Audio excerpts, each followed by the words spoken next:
Bienvenidos hermanos y amigos para nuestros programas radiales y nuestros mensajes que enviamos por estos medios a los distintos programas y grupos bíblicos. Estamos muy interesados y gozosos de llevar siempre la palabra de Dios a cada rincón donde el Señor nos permita. Estamos seguros que Dios nos permitirá por medio de estas grabaciones, llegar a muchas casas, a hogares, se irá extendiendo poco a poco y paso a paso esta palabra, estos mensajes, estos devocionales y reflexiones para que lleguen a muchas casas y hogares donde podemos pensar y meditar y aplicar la palabra de Dios a nuestras vidas. Estamos ahora mismo en la epístola a los Colosenses, en este recorrido por la Biblia. Hemos llegado al capítulo 3. Estamos viendo al apóstol Pablo, que estando prisionero, escribió varias cartas. Entre esas cartas, estas exhortaciones a la iglesia que estaba en Colosas y también a los de Laodicea. Laodicea era la ciudad que quedaba al lado de Colosas y Pablo pidió, no solamente dio la orden, sino que él pidió que esta carta se leyera también a la iglesia que estaba en la ciudad vecina. Y la carta quedó viva hasta el día de hoy. Entonces se convierte también en un manual de doctrina, en una de las páginas de doctrina para las iglesias de hoy. En aquel tiempo, cuando se enviaba una carta, la carta llegaba a una ciudad y llegaba a los obispos o pastores que dirigían la iglesia principal. Había un centro, una casa, porque no había templos. Ellos no tenían templos, no tenían esa libertad todavía de construir templos poderosos, pero había algún lugar donde se reunían, alguna casa grande, algún terreno donde se reunían. Y las células, es decir, los grupos familiares, grupos bíblicos pequeños que había en las casas, en los hogares, podían llegar allí cada domingo, primer día de la semana, y se reunían para leer las escrituras y meditar en ellas. Así también se leían las cartas de los apóstoles, cualquiera que escribiera una carta y pudiera llegar hasta su lugar, los mensajeros podían llevar estas cartas, entonces eran leídas las cartas allí. Entre las cartas que sobrevivieron estuvo esta carta. Ahora, la carta era leída como un manual de doctrina para toda la iglesia y todos los grupos bíblicos que hubiera en la ciudad, porque la iglesia era entonces una sola. No tenía organización, no tenía organización en el sentido de concilio como federación, o sea, no estaba registrada de esa manera, sino que era una sola iglesia, se les llamaba cristianos. Todos estaban unidos por la misma doctrina de los apóstoles y profetas, y tenían que seguir las instrucciones de las cartas de los apóstoles y todos ir por el mismo camino. Hoy en día, lo digo esto con mucho temor de mi Dios, porque a todos nos cae sal en la llaga cuando decimos lo siguiente. Hoy en día no se puede hacer lo mismo. Esta carta de Colosas, escrita a los colosenses, escrita por Pablo, ha llegado a nuestras manos. Hoy la tenemos aquí. Entonces, vamos a suponer que es la ciudad de Barinas, por decir algo. Ha llegado la carta a la ciudad de Barinas, cualquier ciudad, Guanare, Valencia, vamos a poner en Colombia, Bogotá, Cúcuta, nosotros aquí en Cúcuta, norte de Santander. Llegó la carta para la ciudad de Bogotá. Bueno, entonces la carta tiene que ser leída porque la iglesia debe ser una sola. Y por ser una sola, la carta es leída para que toda la iglesia siga este lineamiento bíblico, esta doctrina. Hoy no se puede hacer eso. Se debe hacer, pero no se hace. Y no hay forma de hacerlo.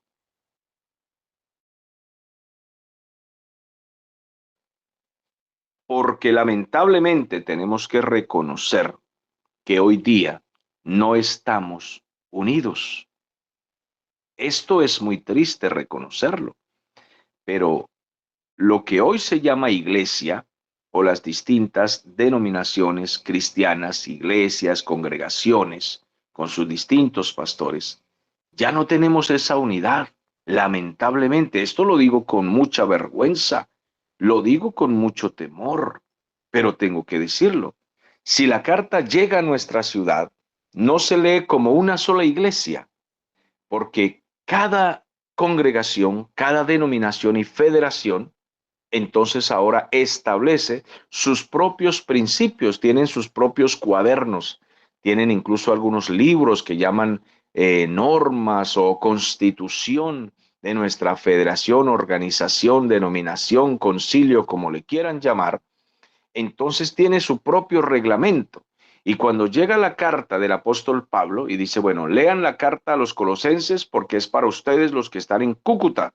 Todos váyanse por ahí, por esa carta que mandaron los apóstoles y profetas. Entonces se lee la carta y no, algunos dicen, no, yo no estoy de acuerdo con el capítulo 1. Otros, no, a mí no me gusta el capítulo 3.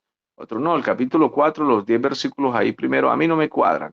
Otro, no, el capítulo 2 es el que no me gusta. En fin, cada quien piensa que tiene la democracia teológica, que cada quien puede expresarse de la palabra de Dios como quiera, tener su propia interpretación.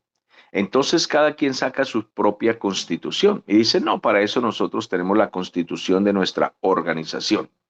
Entonces las asambleas de Dios tienen una constitución, la luz del mundo tiene otra constitución, Retorno de Cristo tiene otra constitución, las iglesias independientes tienen otra constitución. Ajá, ¿y la Biblia dónde queda? ¿Dónde queda la Biblia?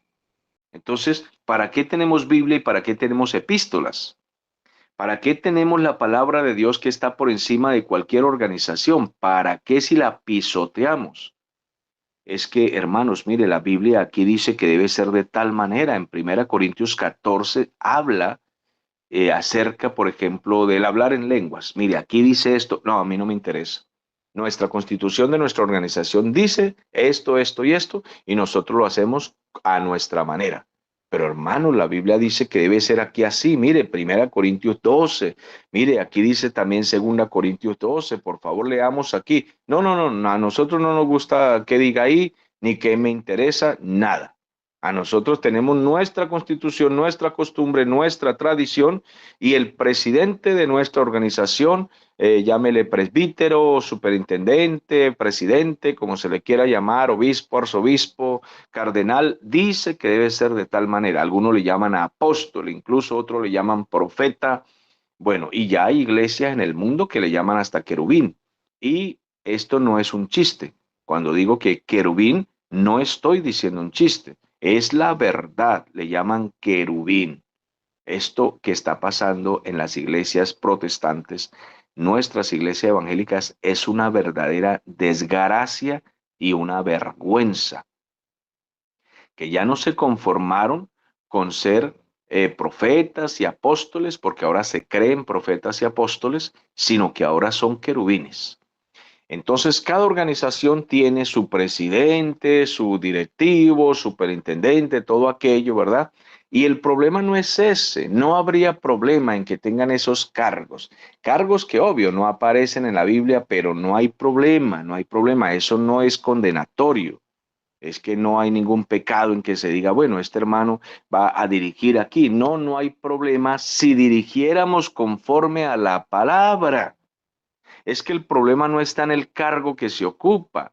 El problema está en la cantidad de títulos que se le ponen a estos hombres que dirigen, que los llenan de soberbia al punto que ahora se dice es lo que ellos digan. Por ejemplo, aquí en Cúcuta hay una macro iglesia, hay una mega iglesia que tiene un supuesto apóstol moderno, porque todos los llaman apóstol, ¿verdad? Y esa mega iglesia tiene por todas partes extendidas sus lugares cristianos y establecen templos gigantes, majestuosos, muy bonitos y todo, pero es lo que diga ese señor.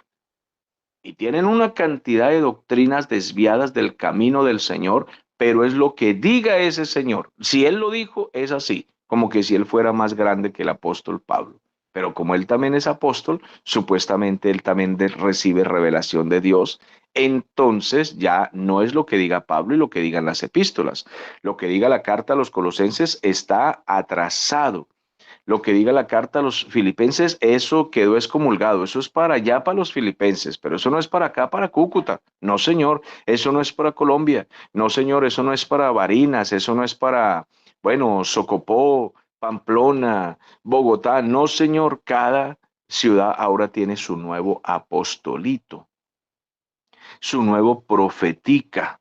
Entonces ahora no es lo que diga la Biblia, sino lo que digan ellos. Pues amados, esta carta que debía ser leída en la ciudad, todos debían seguir esa enseñanza, pero no fue así. Entonces se desviaron del camino en Colosas porque venían falsos maestros y perturbaban la vida de los creyentes. No todos se desviaron, obviamente, siempre se desvían algunos. Hay ocasiones en muchas iglesias donde la mayoría se desvía. La mitad de la iglesia está desviada, pero se congregan en la misma iglesia todos. Lo que pasa es que unos tienen creencias extrañas, pero se congregan allí. Así pasó en Colosas. Algunos hermanos se habían desviado, otros estaban perseverando en la verdad, pero Pablo con mucho cariño y amor les habla a todos para que se enderezaran los que estaban torcidos. Y cuando llega al capítulo 3, entonces dice, si pues habéis resucitado con Cristo, buscad las cosas de arriba, donde está Cristo, sentado a la diestra de Dios. Poned la mira en las cosas de arriba, no en las de la tierra, porque habéis muerto y vuestra vida está escondida en Cristo, con Cristo, en Dios. Ahora bien, ¿qué tal si esos tres versículos se los leemos a las iglesias modernas que están bailando rock and roll, salsa, merengue, porque ahora bailan, rumbean en las iglesias, parecen discotecas?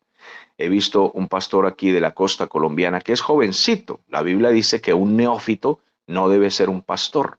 Un neófito es un joven ignorante. Pero ahí en la costa hay un jovencito que no tendrá quizá 30 años, cuando mucho tendrá. Es posible que tenga un poquitico más. Es muy joven. Pareciera, según el rostro de él, que fuera como menos de 30 años.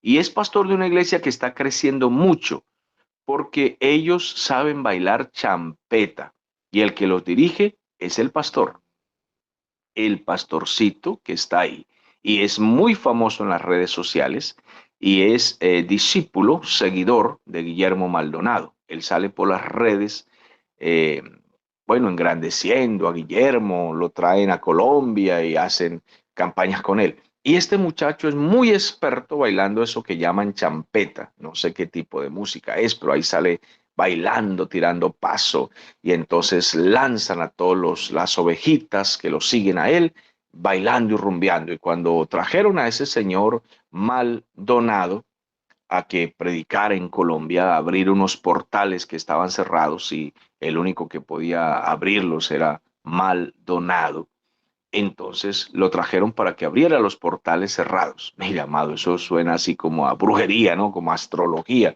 una cosa maquiavélica, ¿no? Pero eso están haciendo nuestras iglesias evangélicas.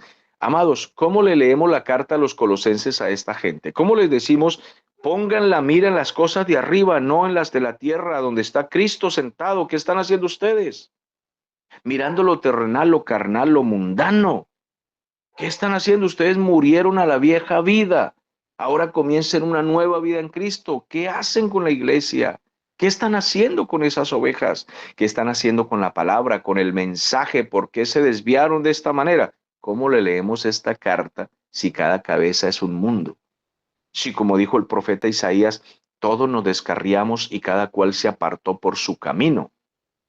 Si cada pastor ahora monta su propia cueva, si cada uno tiene su propio tarantín, si cada organización piensa según la constitución que ellos hacen y a la gente cuando la van a bautizar, eso me consta que todas las federaciones lo hacen, los ponen a leer la constitución. No es que los vamos a poner a estudiar la Biblia ni qué dice la Biblia al respecto, no. Les enseñamos uno que otro versículo según nos conviene a nuestra organización, que lean aquí, este y este, para que cumplan nuestra norma. le ponemos un solo versículo allí para que la gente lea donde yo quiero que lea. Solo ese versículo, pero yo no voy a dejar que lea toda la Biblia porque de repente aprenden mucha teología. Entonces, solamente eso. Y eso sí, que se aprenda la Constitución, cómo se deben vestir, cómo se deben sentar, cómo deben traer la platica a nuestra organización. La Constitución tienen que leerla. Y lo que diga la Constitución, eso es ley, porque esa es la nueva revelación, la nueva Biblia que tenemos en nuestra organización. Se llama la Constitución de nuestra organización, de nuestro concilio, de nuestra federación, de nuestra iglesia. Ese es el libro que tienen que leer para que aprendan cómo comportarse. Y no se les ocurra levantarse a hablar contra nuestra constitución, ni contra nuestra organización, porque si no lo expulsamos. Usted tiene que sujetarse con la boca cerrada a nuestra organización. Lo que diga el presidente, lo que diga el profeta, lo que diga el apóstol, lo que diga el superintendente, lo que diga el presbítero, es lo que él diga. Usted no levante la mano y diga, pero hermano, es que la Biblia dice, cierre la boca, cierre el pico.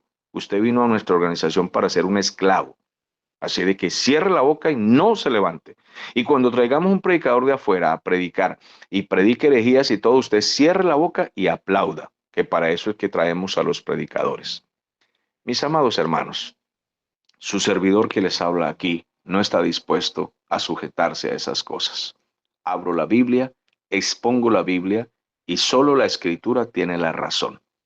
No me interesa lo que digan los apóstoles modernos, ni los profetas modernos, ni los, títulos y cargos que tengan los hombres, ni las constituciones modernas que sacan las organizaciones. No. ¿Qué dice la Escritura? Lo que diga la Escritura, eso es ley para mí y para nosotros los cristianos que amamos al Señor. Bueno, el tiempo se ha acabado. Espero que este mensaje por hoy haya quedado claro, pero vamos entonces a escuchar dentro de un minuto sus comentarios.